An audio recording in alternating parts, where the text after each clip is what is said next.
हसगुल्ले तीखे हैं। ये जो किताब है इनके हमारे लेखिका हमारे सामने है और उनसे हम बात करेंगे कि ये जो हसगुल्ले तीखे हैं इसका नाम कहाँ से सोच में आया और ये किताबें लिखी हम इनसे ही बात करते हैं। मैम, ये जो किताब लिखे हैं आप हसगुल्ले तीखे हैं, लेखिका के लिए और उनका सबसे पहला सवाल होता है कि ये प्रेरणा कहाँ से मिली। तो आप ये सबसे पहले हमारे दर्शकों को बताइए कि ये किताब लिखने के लिए प्रेरणा कहाँ से मिली। मुझे इस किताब को लिखने की प्रेरणा मेरे आसपास के माहौल ने दी।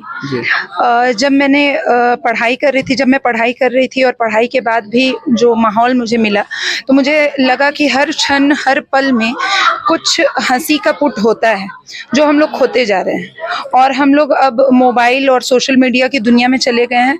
हमने वो प्रेम, वो संचय रहा ही नहीं है, सब कुछ खो गया है, लोग दूर होते जा रहे हैं। इस दूरी का कारण मुझे ये लगा कि हम लोग पढ़ नहीं रहे हैं।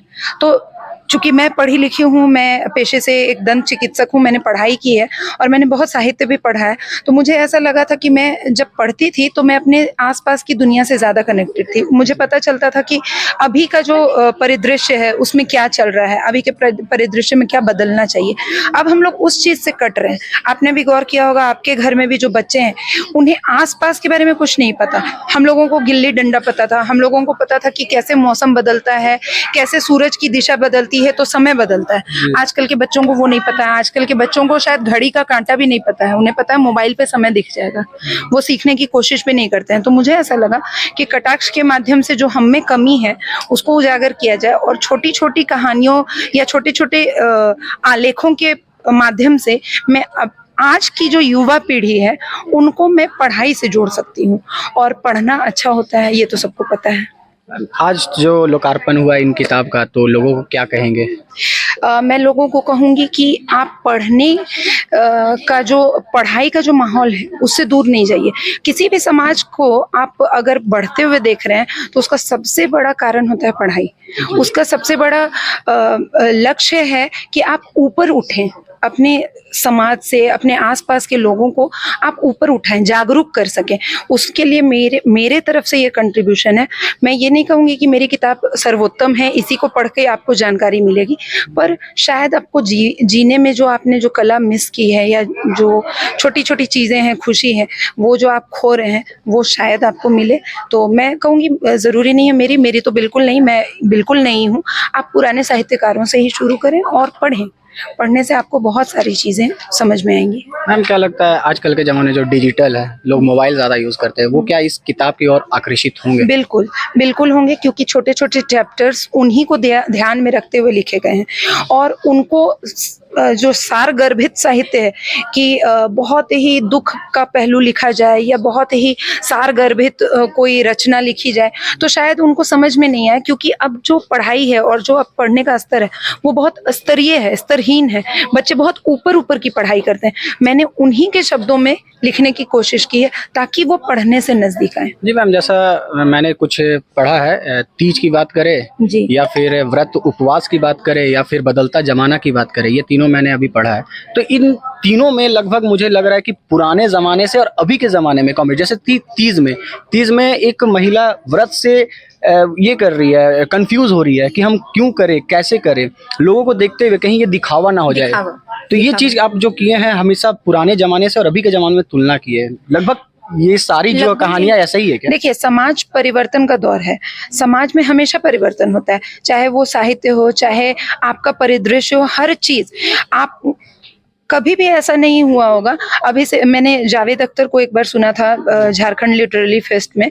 उन्होंने कहा कि अभी से 7 पीढ़ी पहले भी अगर माँ बाप और बच्चों के बीच में बातें हुई होंगी तो वह माँ बाप यही कह रहा होगा कि ये जो है बदल गया है, ये मेरी बात नहीं सुनता। आज का भी माँ बाप यही कह रहा है, मेरा बच्चा मेरी बात नहीं सुन रहा है। ये जनरेशन गैप क्यों है? क्योंकि हम पिछले जमाने के हो गए और बच्चे आगे हैं। अब आज के बच्चे से अगर आप सोशल मीडिया छीन लेंगे, मोबाइल छीन लेंगे, वह पैदा ही इस युग में हुआ है, तो आप उसको बहुत सारी जानकारी से पीछे रखेंगे। उसके साथ का उसका समकक्ष बच्चा उससे आगे निकल जाएगा। क्योंकि उसमें बहुत सारी जानकारी है, गूगल है हाथ में ही, उसके सब कुछ खोज सकता है। हमारे समय में ये नहीं था, हमारे समय में एक चीज खोजने के लिए हम लोगों को 50 चीजों को देखना पड़ता था या इंतजार करना पड़ता था कि उसके बारे में कुछ आए तो हमें पता चले। तो अब मैं ये नहीं कह सकती हूँ कि सोशल मीडिया खराब है, हाँ इसकी खराबी और अच्छाई पता होते हुए हम अपने आगे की पीढ़ी से कैसे तुलनात्मक रूप से जुड़ सकते हैं, यह सबसे जरूरी है। तो इसके लिए हमें अपने तरफ से उस परिपाटी को भरना होगा। मैम, इस किताब में जो शब्दों का प्रयोग किया गया है वो लगभग पुराने वाले नहीं नए वालों में शब्दों को और कुछ कटास भरी भी है, तो इस पर क्या करेंगे? ये ऐसा जानबूझ के लिखा है कि आज के लोगों को समझ आए या फिर ये आपका ये अलग लिखावट है? आप पूरे दिन में, मैं आपसे एक छोटा सा सवाल पूछती हूँ, पूरे दिन में आप कितनी बार फोन उठाते होंगे? जी। बहुत बार। जी। और कितनी बार आप छोटे छोटे शॉर्ट्स देखते होंगे यूट्यूब पे और जो भी। जी। तो जब हम वो काम कर रहे हैं, अगर उससे कट के मेरा साहित्य अभी मैं भारतेंदु हरिश्चंद्र की भाषा में लिखूंगी तो आप उसे पढ़ना चाहेंगे? नहीं पढ़ेंगे। जी, जी। ऐसा नहीं है कि मैं उस भाषा को गलत बोल रही हूँ, उसी से मैंने सीखा है। जी। इतिहास से लोग सीखते हैं, लेकिन काम किसके लिए करते हैं? भविष्य के लिए करते हैं। तो अब मुझे पता है जो बच्चा शॉर्ट्स देख रहा है उसमें इतना धीरज ही नहीं है कि वो बड़े चैप्टर्स पढ़े या वो उस भाषा में बात करे जो मेरे माँ बाप कर रहे हैं। जी। तो उनको अगर समझाना है तो उन्हीं की भाषा में बात करनी होगी। एक आखिरी सवाल है कि जिस तरीके से आपने बताया कि आप एक डेंटिस्ट हो, तो डेंटिस्ट होने के साथ साथ ये टाइम कहाँ से मिला? कैसे आप ये किताब लिख पाए? इसके लिए मुझे, और कितना टाइम लगा? सबसे बड़ा चीज है कितना टाइम लगा? इसके लिए मुझे अपने इतिहास, देखिए आदमी इतिहास से सीखता है। मेरे घर में पढ़ने का माहौल था। मेरी माँ खुद हिंदी की शिक्षिका है, मेरे नाना हिंदी के शिक्षक रहे और वह IAS ऑफिसर थे अपने समय के। जो मेरी प्रेरणा है इस पुस्तक के पीछे, डॉक्टर उषा किरण खान, वो मेरी बुआ लगती हैं और उन्होंने, वो अब नहीं रही इस दुनिया में, उन्होंने भी, और मेरे पूरे परिवार में पढ़ने का माहौल था। तो मुझे बहुत सारी पुस्तकें मिली, मैंने बहुत सारी पुस्तकें पढ़ी, उससे मुझे साहित्य का ज्ञान हुआ थोड़ा बहुत। मैं नहीं कहती हूँ कि मुझे सारा ज्ञान हुआ। तो कहीं ना कहीं ये मन में था कि मुझे लिखना चाहिए, मुझे पढ़ना चाहिए और समाज के लिए कुछ करना चाहिए। तो दंत चिकित्सक होने के अलावा मैं क्या कर सकती थी? तो मैं यही कर सकती थी कि मुझे जो गलत लग रहा है वो मैं कह सकती हूँ, और अभिव्यक्ति का अधिकार सबको है। तो मैंने अभी अपनी अभिव्यक्ति सिर्फ प्रस्तुत की है और कुछ भी नहीं है इसमें। जैसे ये आप बता रही कि ये पहली किताब है, तो ये जनता जानना चाहिए कि अगली किताब कब आ रही है? अगली किताब, 2 किताबें लाइन में है। एक तो जो सर ने बताया था, सियाराम झा सरस सर ने बोला कि इसमें लघु कथाएं नहीं है, तो इसमें ही हास्य व्यंग के साथ कुछ लघु कथाएं भी थी। वो दूसरी विधा होती है, ये आलेख है और मैंने लघु कथाओं को अलग किया है।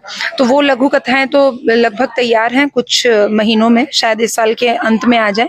और इसी का आगे अब मैं और चाहूंगी कि चूंकि ये जितने लोगों ने पढ़ा है उनके हिसाब से ये लोकप्रिय हो रही है, तो मैं चाहूंगी कि इसके ही खंड और भाग निकालूं, क्योंकि यह हमारे दिनचर्या की चीजों के बारे में ही है और आपके और हमारे बारे में ही है।